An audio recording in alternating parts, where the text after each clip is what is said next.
Hey folks, welcome back to River Rat Gear Review, where we talk all things whitewater and the gear you need to get on the river. Today we're going to be taking a look at an interview I filmed after a lower salmon trip in October this year with my buddy Matt.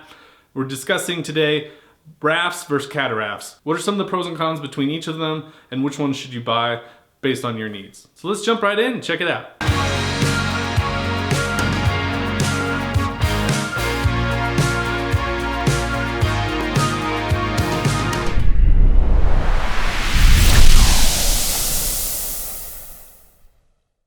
So we're here talking with Matt, and Matt has owned a Air Jag 16-foot cat boat for what?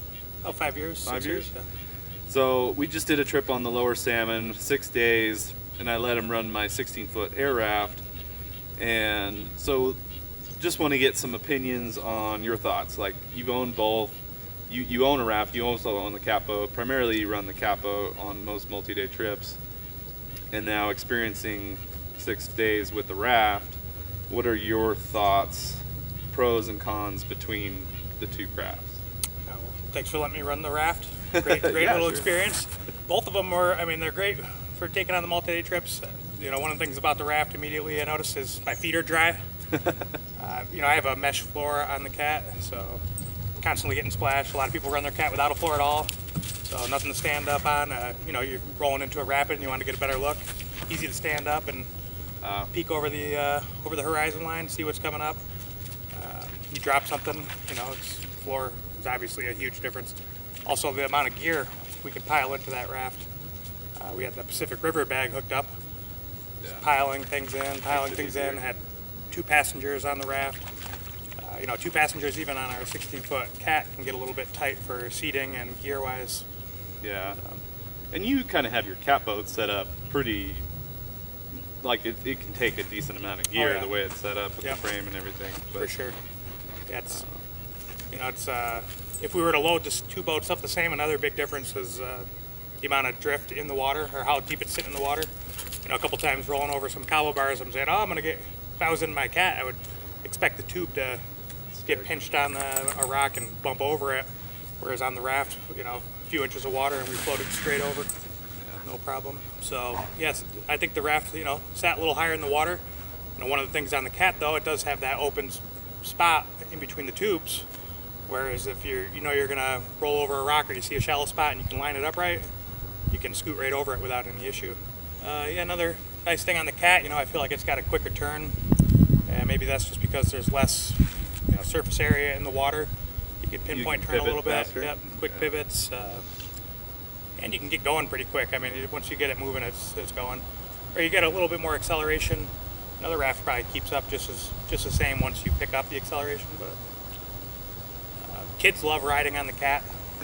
Been on a few trips with kids who love to get up and hug the tubes and hit the waves. Yeah, they hit their head right in the waves and in the water. Without the floor, even just bumping over some of those small ripples, you're gonna get wet in the cat. Your feet are always wet, and potentially you just get splashed up in your face, where the floor on a raft will totally block that. Yeah, we run with a huge, like 160 quart cooler.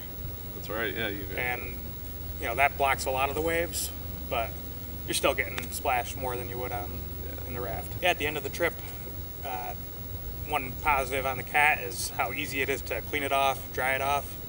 There's, not as many crevices that sand and water are getting caught in.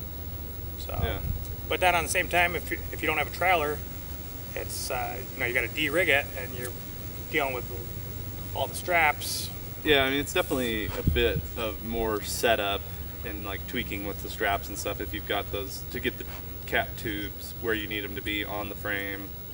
So I could see like breaking it down if you had to roll it and put it in the back of a truck or something. I think we have 16 straps just between the frame and the tubes on our boat. Oh wow! And that's not including everything in the middle of on the frame, holding things together. So pretty strap intensive. Of course, you can pee off the side of your raft, but in the cat boat, I can just sit in my rowing seat Open and floor. Yeah. pee.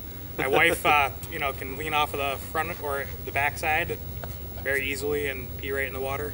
Being in the raft all week, what was like the one thing that really sticks out? What was like your favorite part of being in the raft?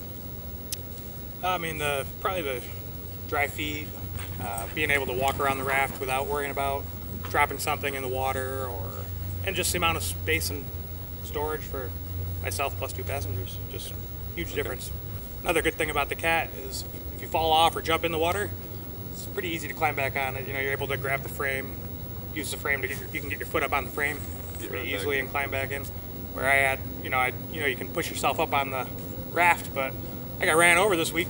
Had to feel my way out from underneath. It took me a couple seconds. I thought my wife was trying to drown me. Another good thing about the raft is you can put your passengers to work if you feel like it. You can give them a couple paddles and have them help you out. Whereas on the Cat, there's not really a spot for them to dip the paddles in the water, so no paddle assist. Yeah, one of the things I like about having the raft too is the option of putting some thwarts in and running it as a paddle raft. Yeah. Which is, you can throw 6 people, 8 people, depending on the size. Day tripping, doing some day runs, paddle boat. Yeah. So that's just some quick thoughts on rafts versus cats. Thanks, Matt, for hanging out with us, talking. Overall, I recommend you buy both.